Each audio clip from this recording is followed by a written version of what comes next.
Please be seated.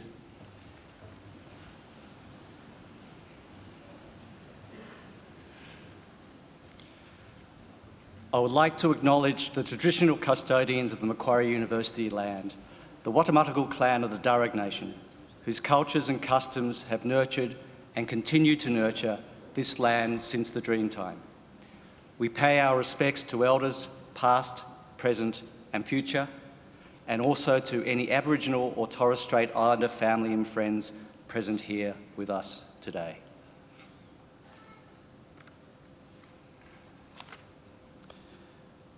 Ladies and gentlemen, I'm pleased to introduce the Chancellor of Macquarie University, the Honourable Michael Egan, AO.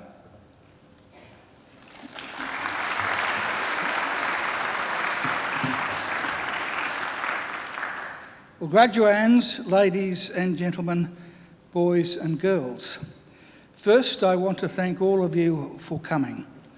A graduation ceremony is an important celebration of achievement. The achievements, of course, of our graduands, but also of the university. So it's very good that you're here, and I'm very grateful that you are. I also want to especially thank those of you who have brought children with you. It's good for them that they're here because their memories of today and of the importance of today may one day be the thing that inspires them to emulate the successes of today's graduands. And their presence is good for us because every celebration is enhanced by the presence of children. Now, unless children have changed enormously since I was a child, few of them will be able to stay quiet or still for the duration of a graduation ceremony. And I don't expect them to or want them to, and I don't want you to worry if they don't. They are most welcome, and please let them run around and make as much commotion as they like. And sir, you can come back in and sit down. We like babies, and we especially like babies that cry to a graduation ceremony, because from long experience, we know that if a baby wails through a graduation ceremony, within 25 years, they're back to take out their first PhD. So don't discourage the child. Well, now, the most important thing today is that our graduands have a great day. I hope today will be a happy and memorable occasion for all of you. It will only be a happy day if you all relax. Some of you look quite relaxed, but others look as though you're about to go into the examination room. Now, I've been assured that you have all passed your exams, so there's nothing to worry about today. Well, perhaps there is. Sometimes, occasionally, not often, but sometimes when people come up here and walk across, they trip and they fall.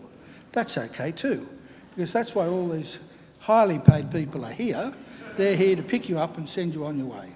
So absolutely nothing can go wrong today, I assure you. You deserve to enjoy the day. You deserve to take pride, great pride, in your graduation.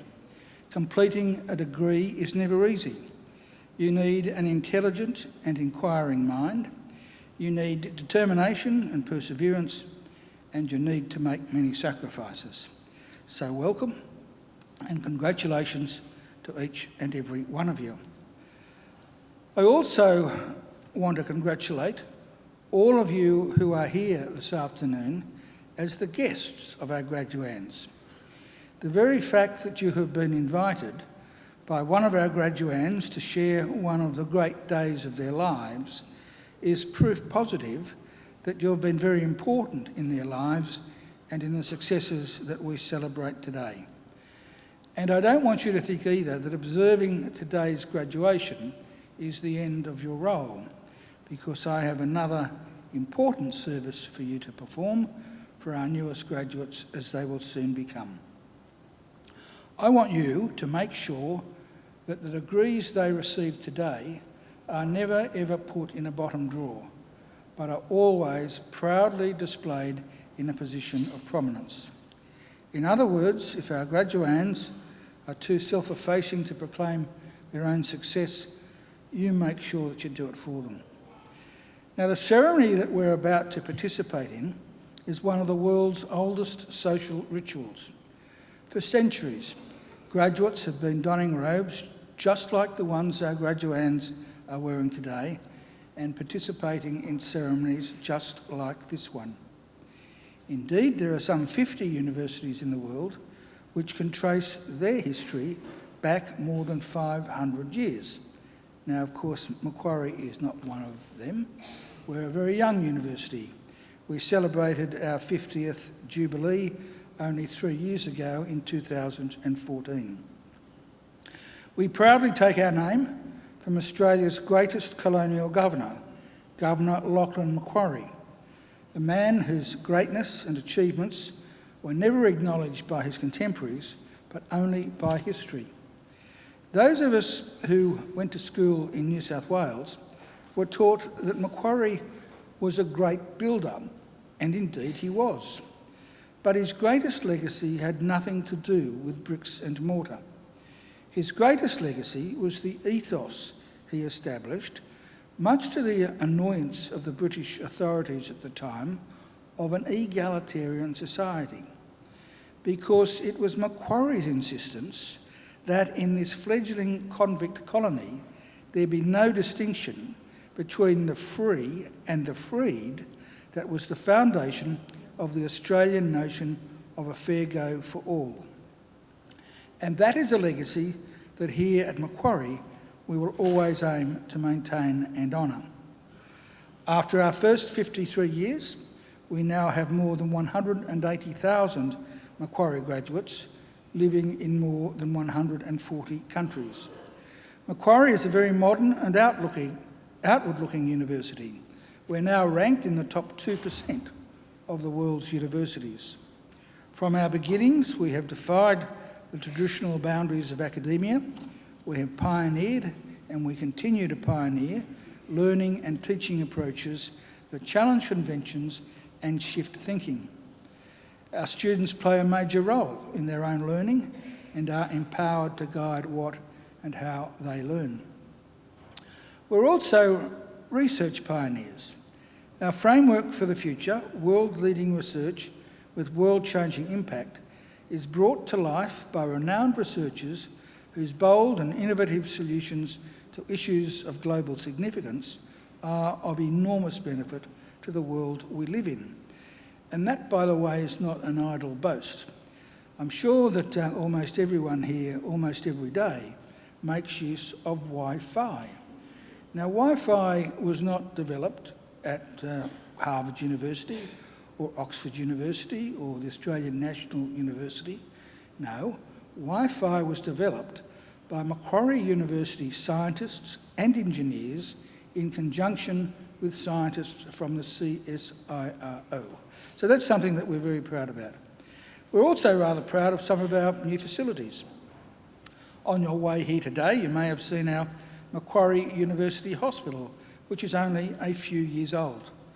The hospital forms part of a very exciting medical enterprise, which will be Australia's first fully integrated academic health sciences centre under a university's leadership.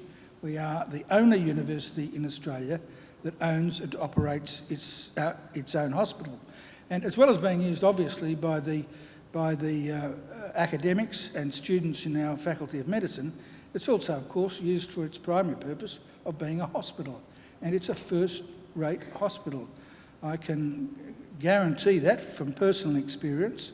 I was a patient there for 3 days just a couple of years ago, and I can assure you the standard of care is absolutely phenomenal, especially when you're the Chancellor. So I'd recommend it to you. Other outstanding new facilities include our library, our Australian Hearing Hub, which is a world-leading institute in hearing and language sciences, a state-of-the-art media centre, a newly launched simulation hub for teaching and research, and cutting-edge science laboratories. Now, that's not to say that all of our lecture rooms and laboratories are first class. They're not. But we intend to do something about that, and we're about to embark on a major and very expensive physical transformation of our campus in the years to come. And in fact, you might have seen some of the temporary work that's been done on campus to enable us to move out of some of our older facilities so that they can be rebuilt. So we're looking forward and we're on the move. Here at Macquarie, we have a very clear and straightforward mission, and that mission is to transform people's lives and to improve the lives not just of our own students, but also of people all around the globe by the work and achievements of our graduates and by the fruit of our research. We want Macquarie always to be a leader in teaching and learning and a leader in the accumulation of knowledge and understanding. In other words, an ideal community of scholars. And graduates, in just a few minutes, it will be my very great honour to confer your degrees upon you and welcome you as lifelong members of that community of scholars we proudly call Macquarie University. Now, graduates and ladies and gentlemen, it is our pleasure at today's ceremony to honour, in accordance with a resolution of the University Council, Mr Richard Glover for admission to the degree of Doctor of Letters Honoris Causa of Macquarie University. I now invite the Vice-Chancellor, Professor S. Bruce Doughton, to read the citation. Professor Doughton.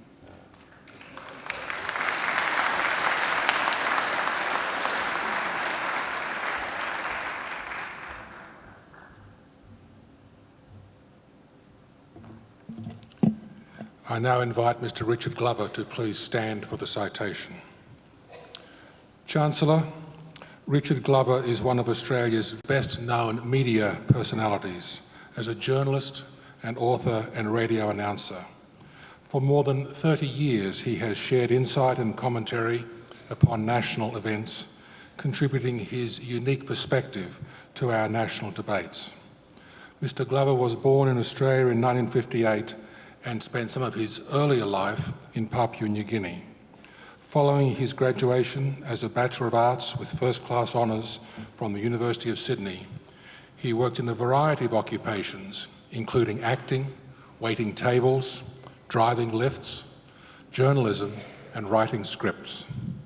It is the latter two that have formed the basis for his successful media career and have made him a household name in Sydney and more widely across this land. As a journalist, he worked for 12 years for the Sydney Morning Herald, including periods as news editor, arts editor, and European correspondent. His humour column, which first appeared in 1985, remains a popular item in that paper to this day. Of his 3 shortlisted Walkley Award nominations, 2 were in recognition for his print journalism, the other for his radio interviews, for which he is perhaps better known. Mr Glover joined ABC Radio 702 Sydney in January 1996 and is now among its most respected and recognisable presenters. His afternoon radio show, Drive, is enlightening, entertaining and engaging, featuring personalities and topics from the light-hearted to those that are deathly serious. His personable and familiar style has endeared him to listeners of all ages and continues to attract and delight them on their commute home. In addition to his newspaper and radio careers, Mr Glover is a prolific author, writing and publishing 13 books, including the recent Flesh Wounds and Desperate Husbands, which was a bestseller in Australia. He has written a number of plays, including Lone Star Lemon, which toured nationally with Genovese Lemon, and A Christmas Story, which premiered at Sydney Opera House in 1998. Mr Glover is a mentor and role model for aspiring journalists across this country and supports his colleagues with his valuable, but in their valuable and increasingly uncertain occupation as the Secretary of the New South Wales Journalists Benevolent Fund. He is an outstanding success through hard work and application. Chancellor, it is with extraordinary pleasure that I present to you Mr Richard Glover for the award of the degree Doctor of Letters Honoris Causa. Mr Richard Glover, in the name of the Council of Macquarie University and by my authority as Chancellor, I admit you to the degree of Doctor of Letters Honoris Causa. Now, come back over here.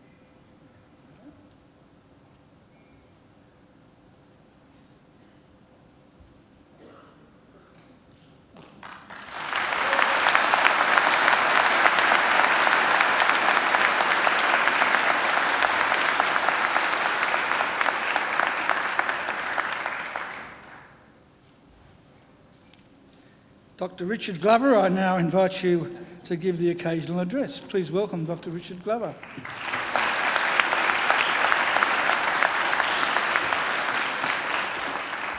They were unwilling to invite me until I was a doctor. You heard that. Thank you very much for coming, and thank you very much for those generous words. The flavour of the month at the moment is vocational education, a course that comes pre-packed with a job outcome. The truth, and I have to whisper it here, is that most jobs, even impressive sounding jobs, are relatively simple. If you have a friend or a relative in an impressive job, maybe here today, ask them and they'll probably admit it. The basics of most jobs can be learnt at the workplace in an astonishing short period. What happens after that depends on attitude, brains, work and personality. When I was at the Sydney Morning Herald, I remember Margaret Harris, a doctor, had decided to chuck in her medical job and become a journalist. And she typed her first story one day and showed it to her desk mates, me and a science journo called Bob Beale. And Bob and I read her story and we said, Margaret, no, you've got it all wrong. Really, we said, this story of yours, it's quite incompetent. In journalism, we told her, what you do is put the most interesting fact in the first paragraph, the second most interesting fact in the second paragraph, and the third in the third paragraph. Oh, and you should write in the active tense and keep your sentences short. And Margaret crinkled her nose and thought through these instructions and rewrote her story according to our instructions. And it was on the front page the next day. And Margaret seemed to have a front page story every day then for the next 7 weeks, and Bob and I were always on page 7. The point is that Margaret had a good mind which had been academically trained. She knew how to process information and how to write. That was her real education, learning about a world of information, in her case, medicine. But in a way, it could have been anything: Latin, architecture, media, music, communications, cultural studies. Her vocational education, in the narrow sense of writing for a daily newspaper in 1987, was that lecture from Bob and me. 40 seconds, pretty much summing up all you needed to know about our job. Now, I'm not saying all professions could be got down to 40 seconds. Politics may take 50 seconds, sorry, Michael. Being President Trump's spokesman, 20 seconds. My point is this: what people really need is a trained and flexible mind, a mind that can locate information and bend it to the task in hand, a mind that can unpick arguments and create new ones. And that's what your time at Macquarie, I think, has given you. The skills you've learnt here are especially useful in times of accelerated change. You are the generation who will have many careers. Even the few of you who remain in one industry will find that industry is constantly transformed. Whole fields will cease to exist. New fields will emerge as if overnight. Knowing how to think is the key to the future.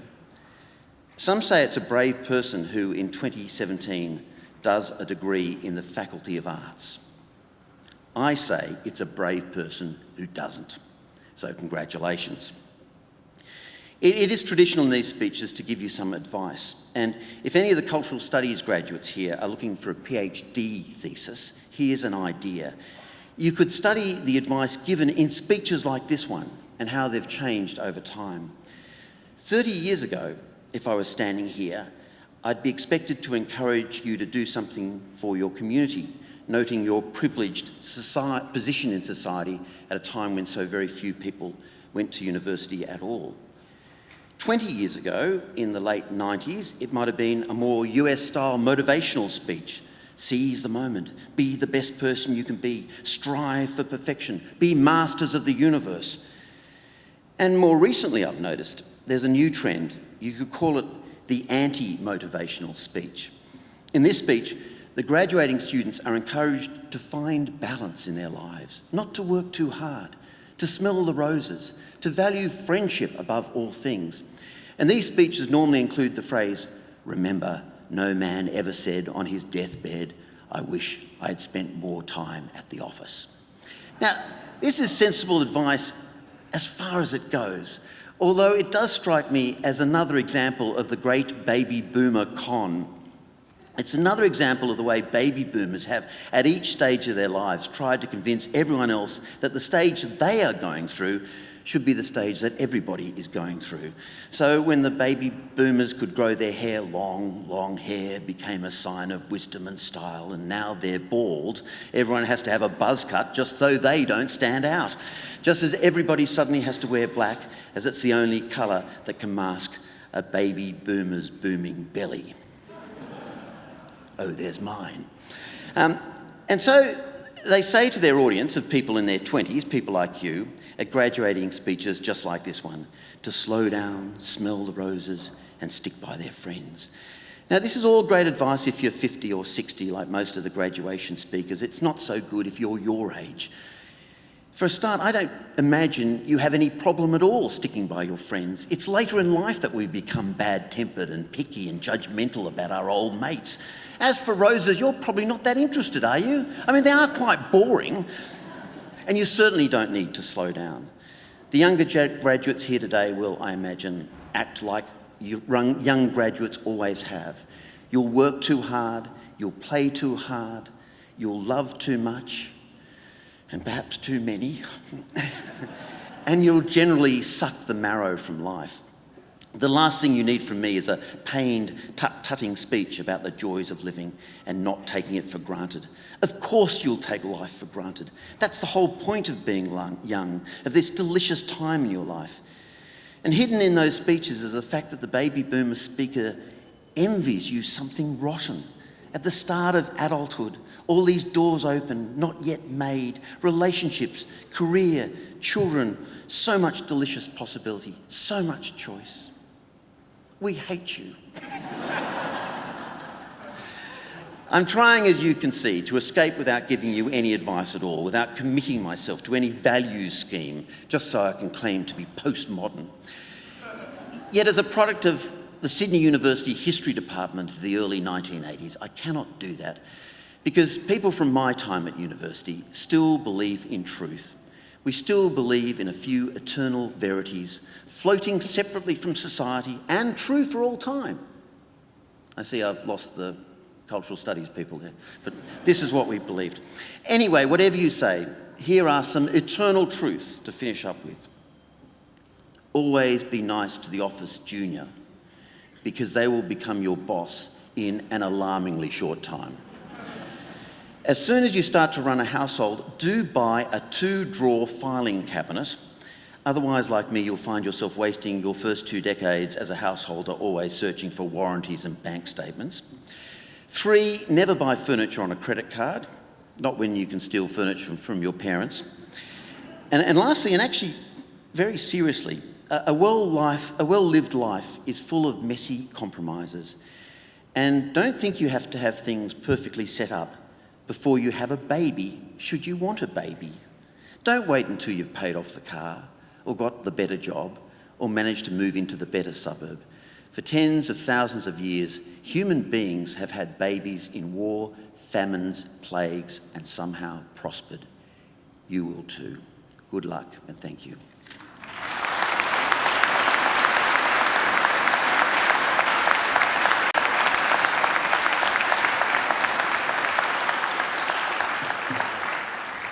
Well, there you have Dr. Richard Glover's advice. Go forth and procreate.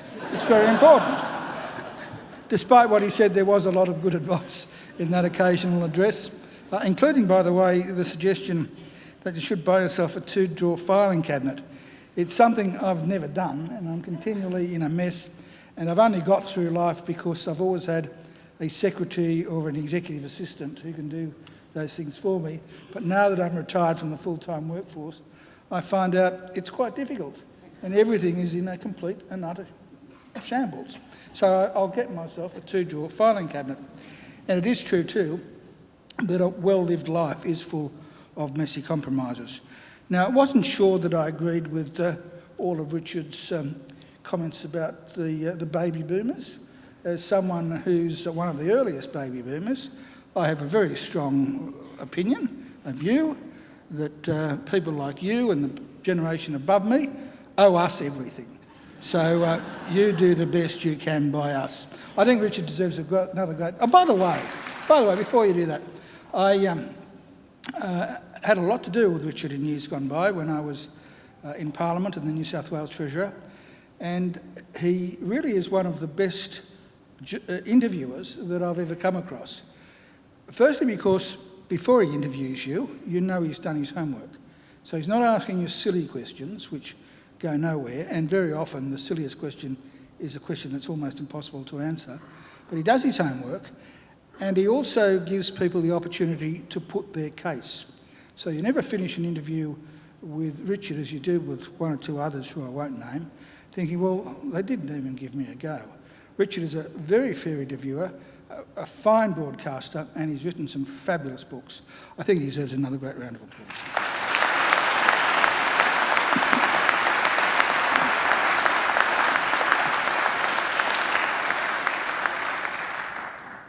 Well, we now come to the key part of the ceremony, the reason we're here, and that's the conferring of degrees. Now, I did say to you earlier you had nothing to worry about today, but this is the one part of the ceremony that makes me just a trifle nervous, because I was told many years ago by a good friend of mine, who is one of Australia's most eminent lawyers, that if I conferred a degree on someone who was not entitled to receive it, it was very, very, very, very difficult for me to take it back. So I have to satisfy myself before I give you your degrees that you are all entitled to graduate today. And I have to get an ironclad assurance that you are, and that none of you were ever late in submitting an assignment, and that none of you ever skipped a class. I ask the acting registrar to give me that assurance, please. Chancellor, I certify that all of the candidates being presented here today and those who are absent have satisfied the requirements of the Academic Senate for the degrees to which they are to be awarded. Would all candidates for admission to degrees please stand?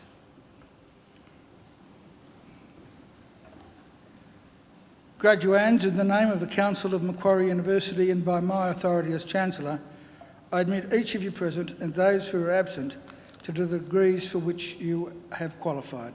Graduates, congratulations.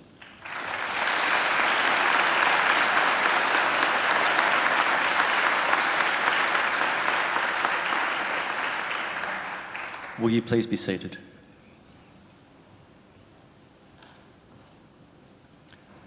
Chancellor, the graduates at this ceremony are from the Faculty of Arts.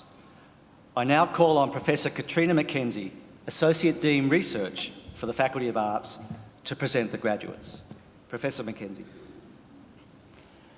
Chancellor, the graduates of this ceremony are from the Faculty of Arts. Students and staff in this faculty work together within their academic disciplines and across disciplinary boundaries to address socially complex problems. They identify research directions, analyse and communicate ideas in creative formats, and develop the skills and knowledge they will need to understand the world, past, present and future. Students are encouraged to use their skills and talents to connect with local and global communities. This faculty includes research and study areas in ancient history, anthropology, English, Indigenous studies, international studies, law, media, music, communication and cultural studies, modern history, politics and international relations, philosophy, sociology and security studies and criminology. The graduates in today's ceremony are from the Department of Media, Music, Communication and Cultural Studies. Since that is a bit of a mouthful, we say MMCCS. MMCCS is an interdisciplinary department which offers undergraduate degrees within the Bachelor of Arts and also in partnership with Macquarie Law School and the Department of Marketing and Management. The department's research is articulated across 5 main clusters: critical inquiry and cultural history, creative ecologies including creative industries, media and journalism futures, music and sound cultures, and Oceania and Asia. Chancellor, I present to you the graduates from the Faculty of Arts whom you have admitted to degrees. I present graduates admitted to the degree of Bachelor of Arts with the Bachelor of Commerce.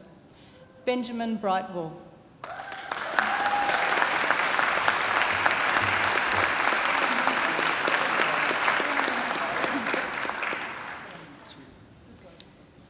Tiasha Debray.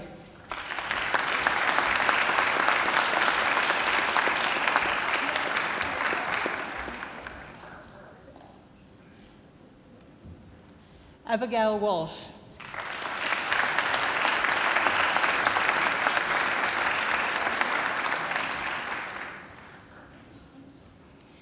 I present graduates admitted to the degree of Bachelor of Arts.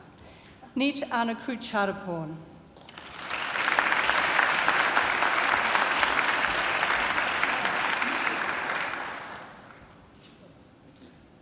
Rosie Broad.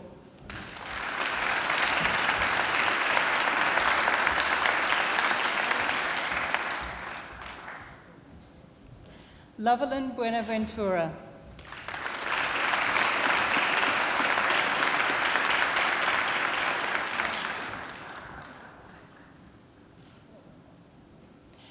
Esperanza Pinky Cardenas.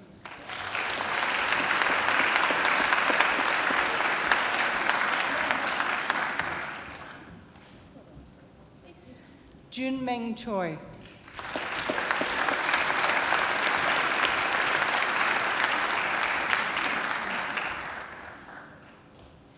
Kevin Christian Cruz.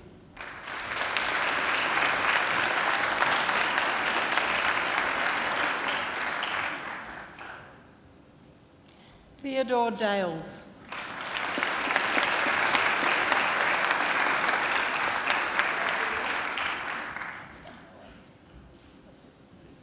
Jess Edwin Davis.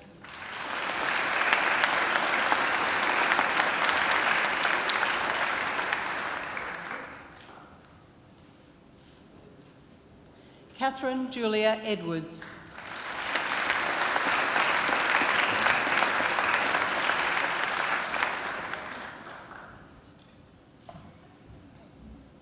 Wendy Farage.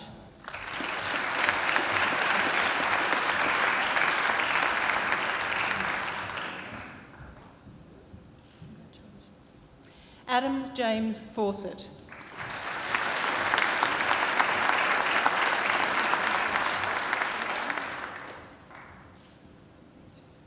Jonathan David Ford.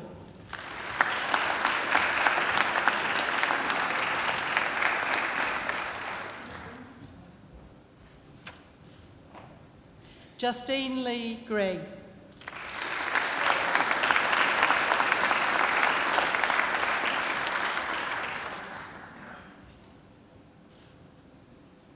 Georgia May Greninger.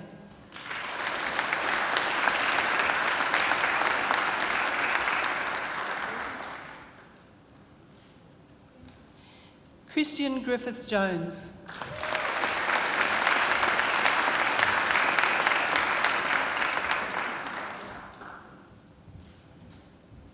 Amy Louise Hadley.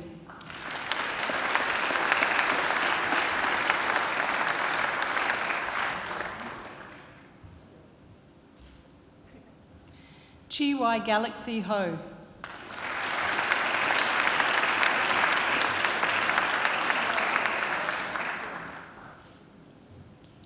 Lara Michaela Holmes.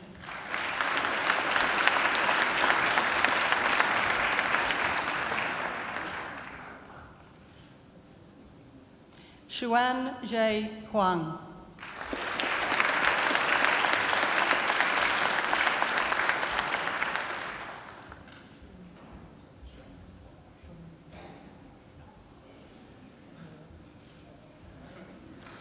Freya Yakela.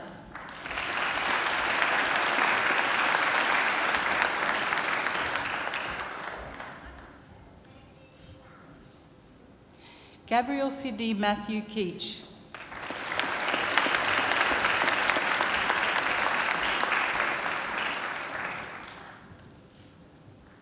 Philippa Ann Kramer.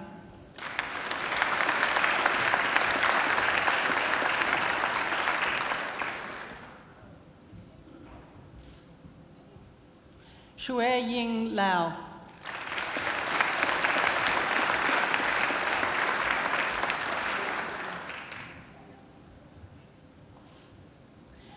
Maeve Alice Lawson.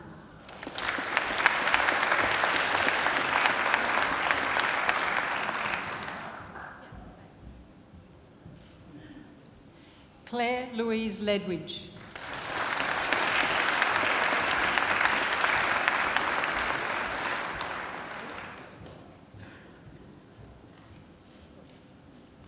Jasmine Lee.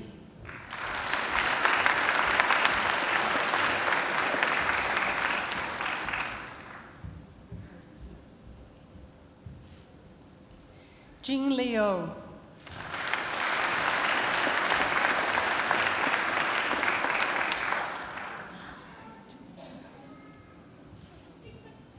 Jeremy Lucas.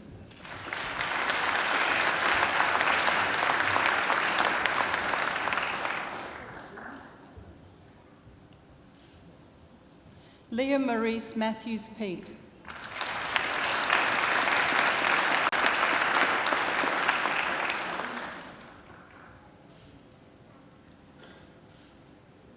Kelly McRae.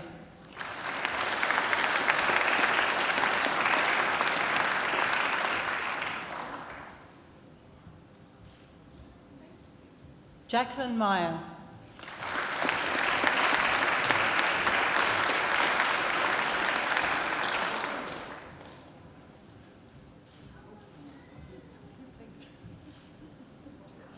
Jordan Thomas Muller.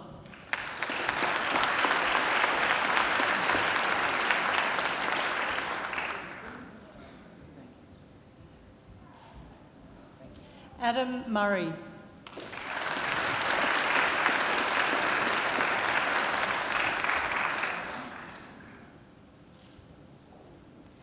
Amy Josephine Bridget Neville.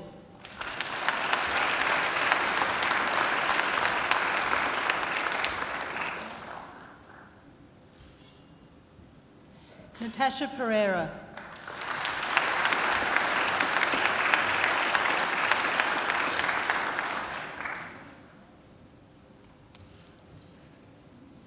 Julian Retief.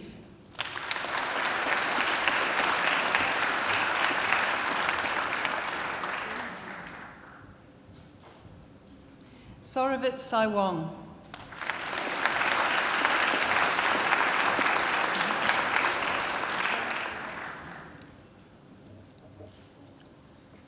Aaron Matthew Sargent.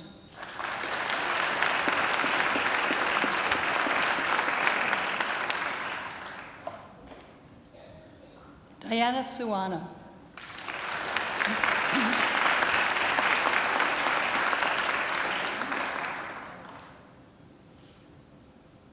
Louise Sakari.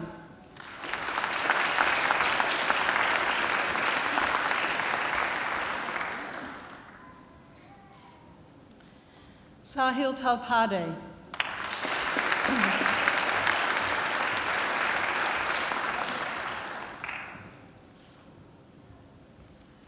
Colette Laura Tan.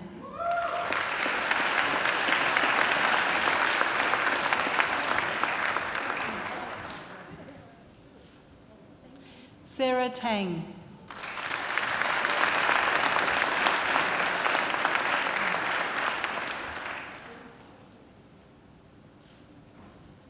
Henry Tebbett.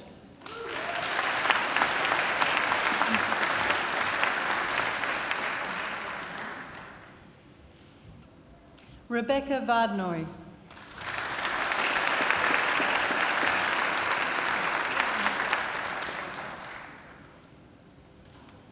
Alvin Villaflor.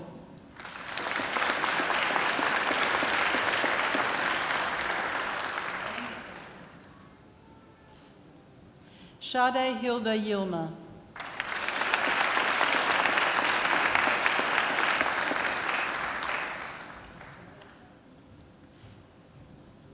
Fui Yen Annabelle Yong.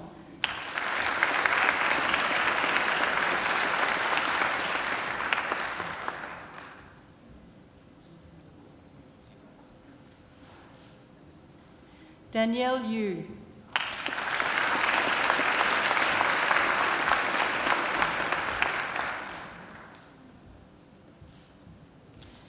Hangji Zhang.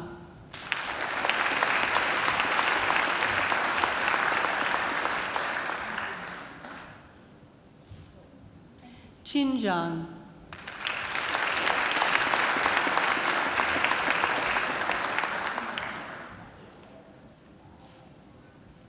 Jianzhou.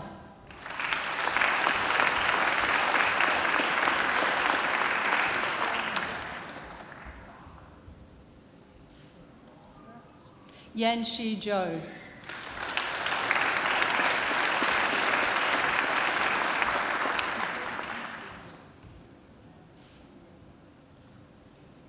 I present graduates admitted to the degree of Bachelor of Arts Media. Ryan Avazian.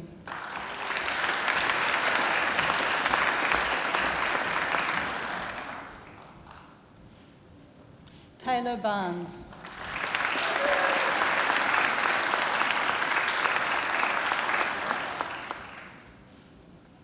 Genevieve Boutelet.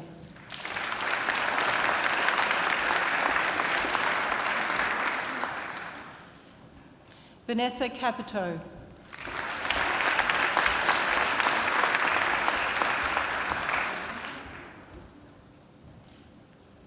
Julia Carr-Katzel.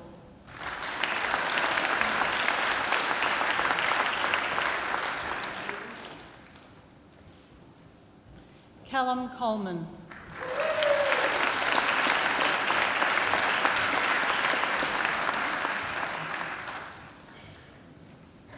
Joshua Di Matteo.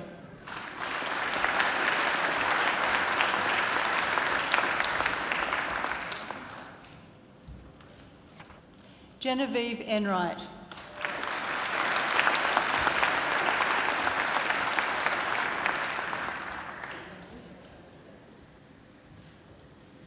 Rachel Annette Greenup.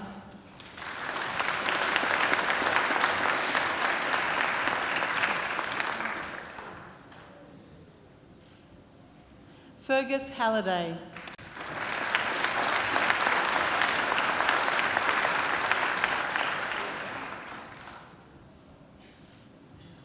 Thomas Keith Hamilton.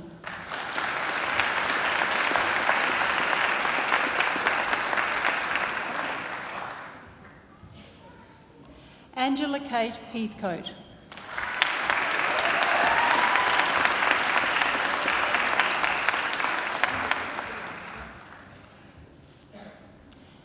Gabrielle Ruth Yanmart.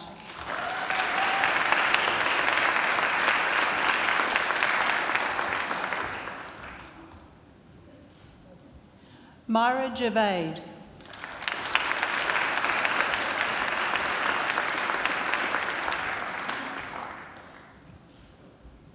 Shu-Ting Yang.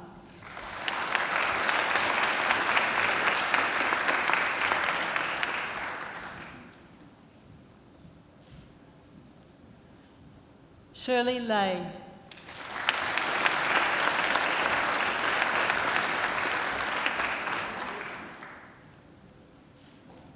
Anne-Marie Claire Lewis.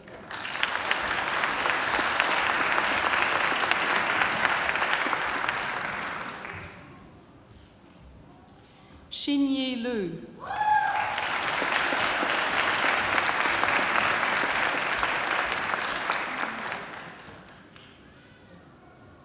Jade Alicia Macaulay.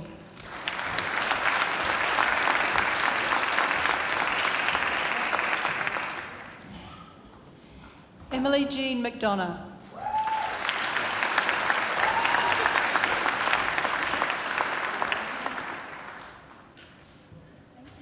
Shannon Marie McDonald.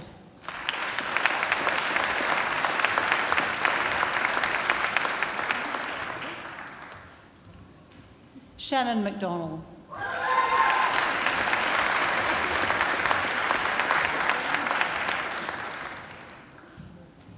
Madara Dakshine Mendes.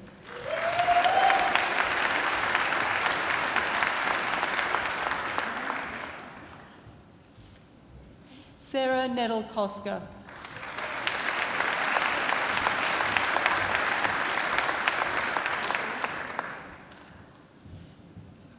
Caitlin Nunn.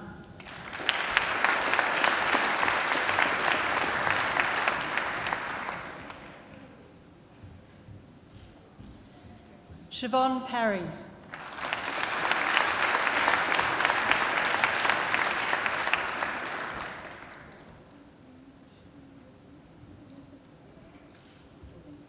Patricia Canless.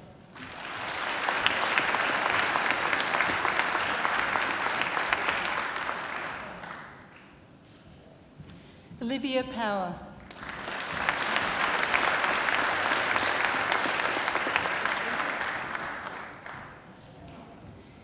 Hannah Elizabeth Richards.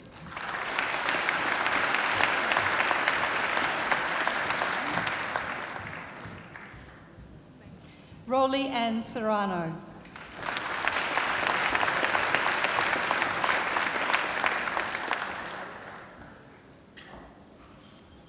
Jake Collins Severino.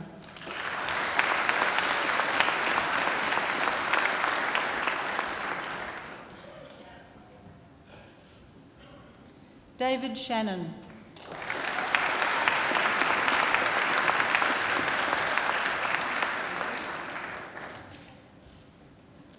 Tian Sizak.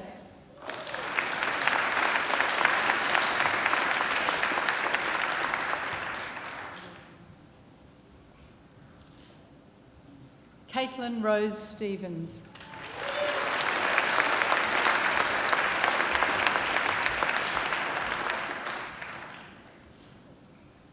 Emily Georgia Stock.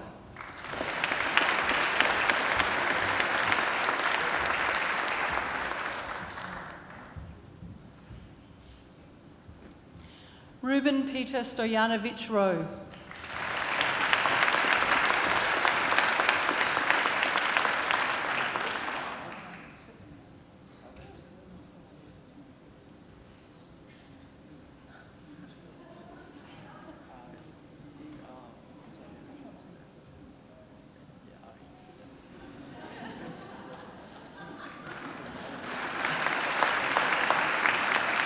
Sonia Tamizian.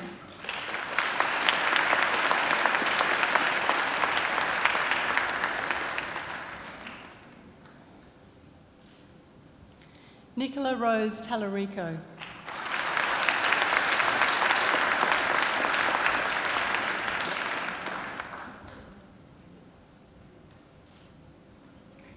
Rowan Thomas Codrington Taylor.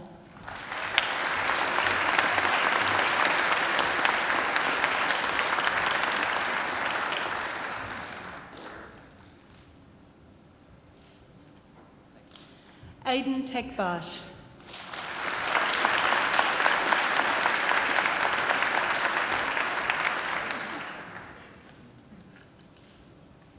Hannah Emily White.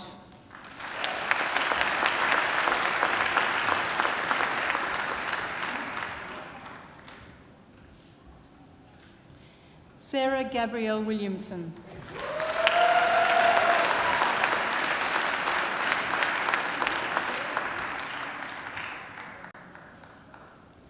I present the graduates admitted to the degree of Master of Creative Industries, Megan Chung.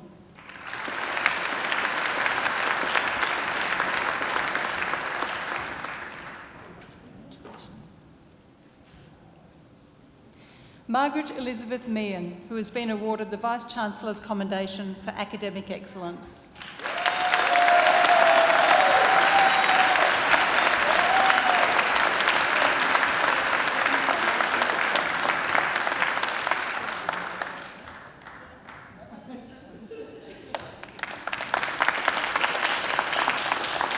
I present graduates admitted to the degree of Master of Creative Media, Nicholas Paul Goda.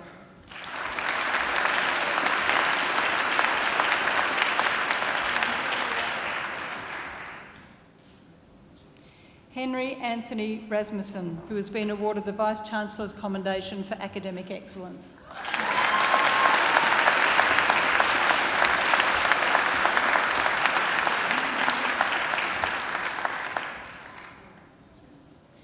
I present graduates admitted to the degree of Master of Future Journalism, Anthony George Harb.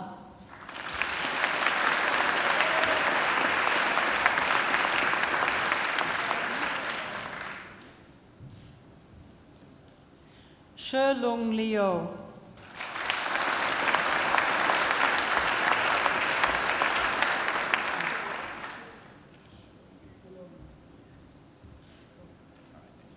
I present graduates admitted to the degree of Master of International Communication, Wadatul Badia.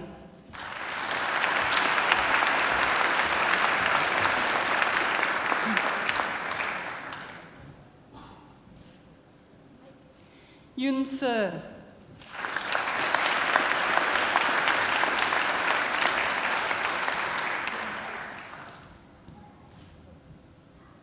Rachel Etarp.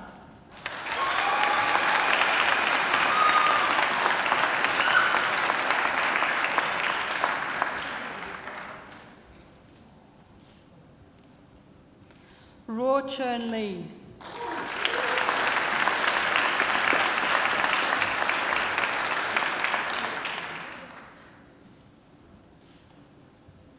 Jer Lee.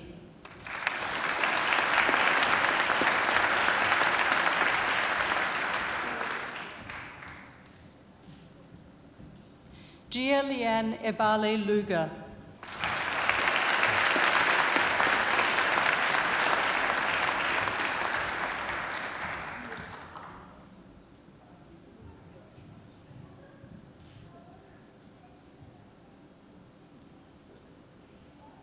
Jin Luo.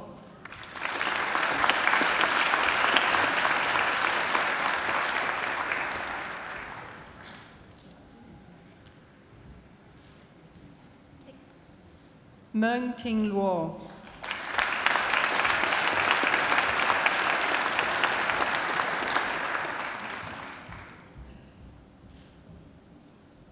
Thi Tan Nuit Nguyen.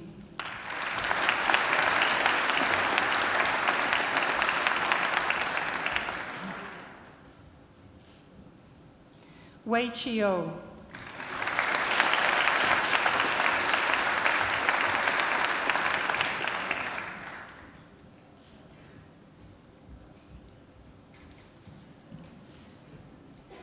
Marcela Ramos de Mello.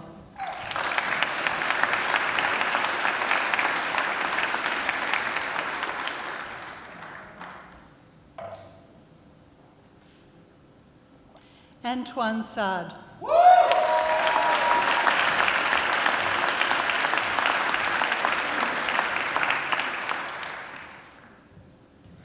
Jin Jian Soon.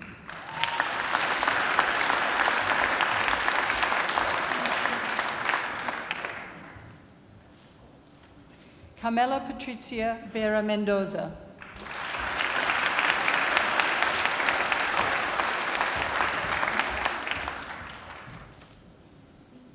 I present the graduate admitted to the degree of Master of Research, Diane Buzatil, for a thesis entitled Cinematic Subjectivity in First-Person Cinema.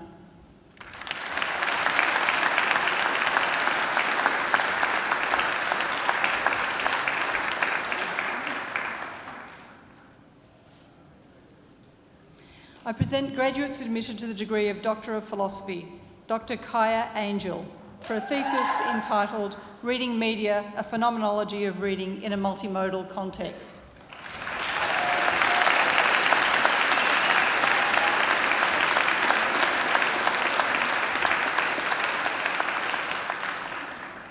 Dr. Andrew Mark Sully for a thesis entitled The Audio-Visual Documentation of Crimes of Political Violence in Timor-Leste.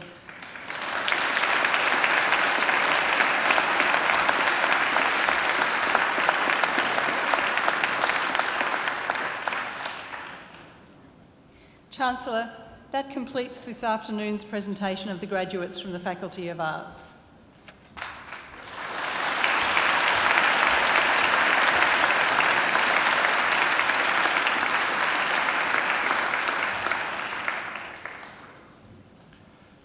Chancellor, I call on Ms. Margaret Elizabeth Meehan, who has graduated today with a Master of Creative Industries with Vice-Chancellor's commendation, to speak on behalf of the graduating group. Ms. Meehan.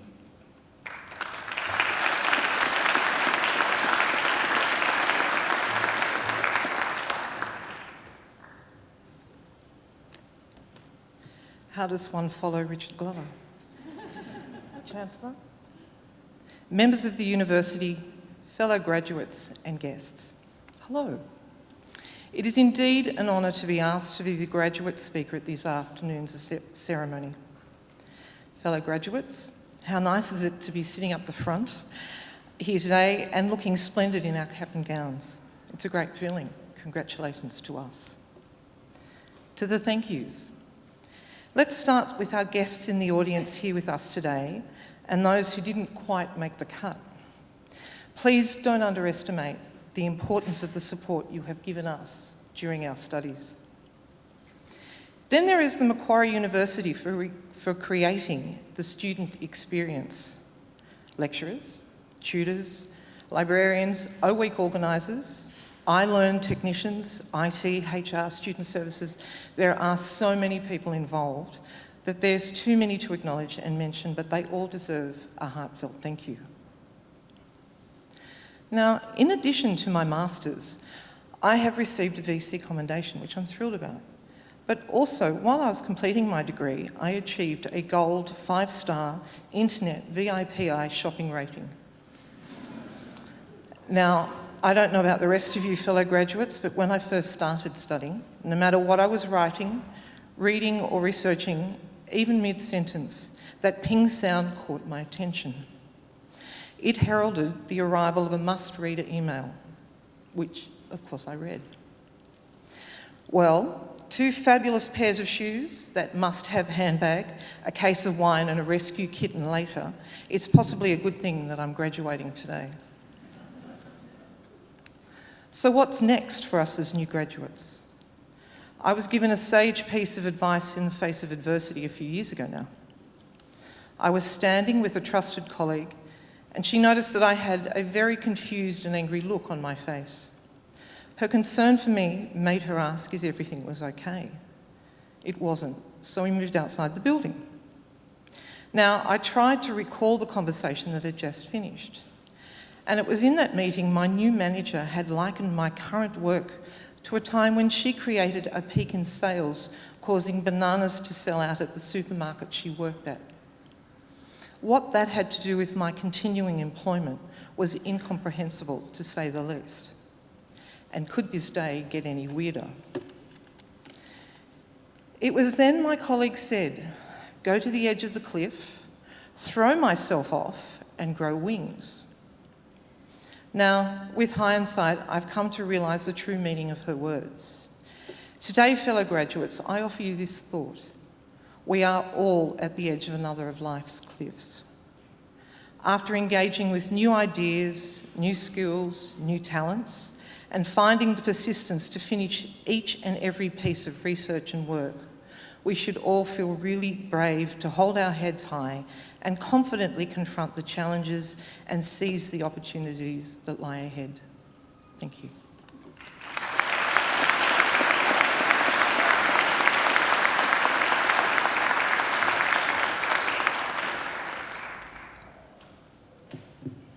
Well, thank you, Margaret, for a wonderful speech.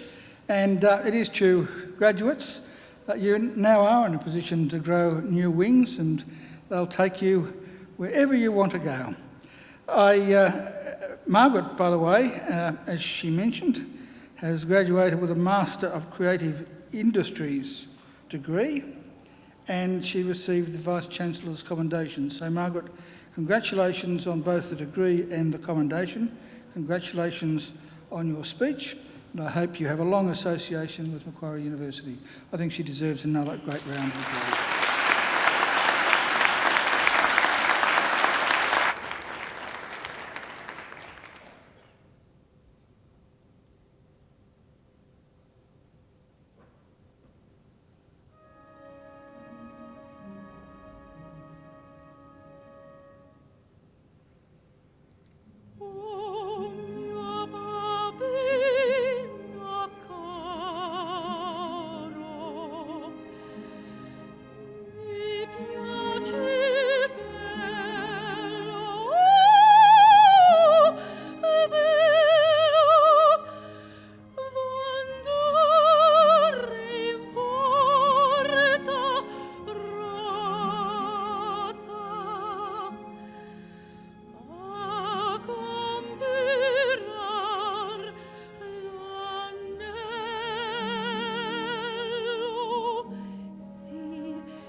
Well, now, that wasn't too bad, was it? That glorious voice, ladies and gentlemen, belongs to Angela Brewer. And I estimate that I've heard Angela sing almost 300 times. And each time I do, she takes my breath away again. She's absolutely fantastic. She sings at most of our graduations, but every now and again, for one reason or another, she can't get here. So you're lucky, you're fortunate that today was one of those days when she could get here, because when she can't, I do the singing. Would you like to hear Angela sing some more? Would you? Yes, well, it's very simple. You enrol in another degree, and when you come back, I'll make sure she's singing at your next graduation too. She deserves another great round of applause.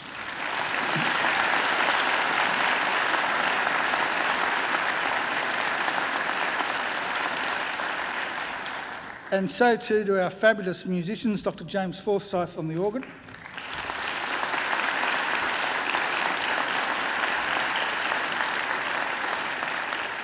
And on the Chinese transverse flute, Dr. Chai Chang Ning.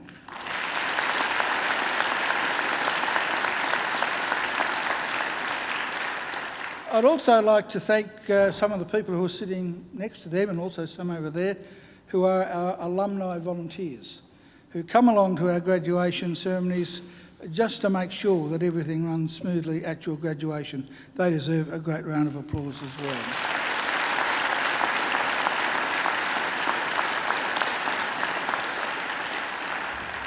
And sitting behind me are representatives of our academic community, who of course have been very important in your progress through Macquarie University. I'm sure you'd like to thank them as well.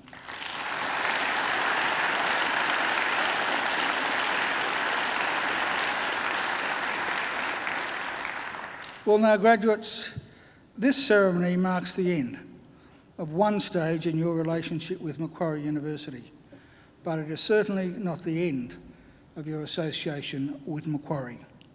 From today on, for the rest of your lives, you are part of the bigger Macquarie family, which is our alumni, and part of the network of 180,000 Macquarie alumni spanning the globe. We'll keep in touch with you through our alumni program, which is focused on lifelong learning, lifelong support, and lifelong connections. Our commitment to you is to help you keep in touch and engaged with Macquarie throughout your life. And graduates, please do make sure that you come back to Macquarie, either to undertake more study or attend alumni events or use our aquatic and fitness facilities, or even, if you like, just to come and enjoy a picnic by the lake. Graduates, the award of a university degree carries many opportunities and privileges, but like all privileges, it also carries responsibilities. Believe it or not, you, each and every one of you, can change the world. And you don't have to be a Nobel Prize winner to do it either, because almost everything you do, in your homes, in your workplaces, and in your communities matters and can make a huge difference. The consequences of every effort, every action, large or small, can reverberate throughout society, through the decades, indeed the centuries. Even something as a kind word or a kind gesture can often be the spark that ignites a great life or a great career or a great achievement. So as Chancellor of Macquarie University, I charge you to use what you have learned, not only for your own benefit, but also for the betterment of the community. I charge you to use the skills and knowledge you have acquired with rigour and integrity, and to commit yourselves to a program of lifelong learning and inquiry. I charge you to recognise the worth and dignity of all people, particularly those who have not had the opportunities that you've enjoyed. I charge you to set high goals and to continue the hard work that has brought you so far. I charge you, wherever you go, go with all your heart. And in all you do, I charge you to uphold the good name of Macquarie University. Now, graduates, I hope also that you'll always remember the people who have helped you along the way, many of whom, of course, are here with you today. So to acknowledge their contribution and thank them for it, I'm going to ask you to do a couple of things. Graduates, would you now please stand?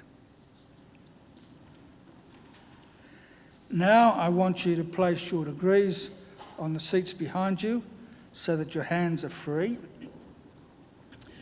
And I'd ask you to turn to face your families and friends. And now I invite you to give them a mighty round of applause.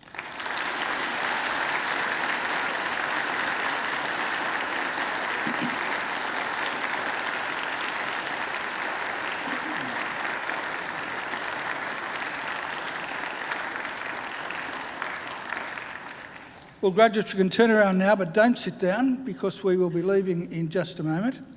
But I would remind you to pick up your degrees. We don't want anyone leaving one behind. Ladies and gentlemen, in just a moment, I will be leading the official party out through the centre aisle. We'll be followed by all of the graduates, and then I would invite all of you to join the procession through the centre aisle, down along the path, down to the marquee, where I invite you to enjoy some light refreshments with us. I'd now invite everyone to please stand, and please remain standing until the last graduate has processed out. Well, graduates, I wish you the very best for the future. And in the words of the old Irish blessing, may the road rise up to meet you, may the wind always be at your back. May the sun shine warm upon your face and rains fall soft upon your fields. And until we meet again, may God hold you in the palm of his hand. Graduates, good luck.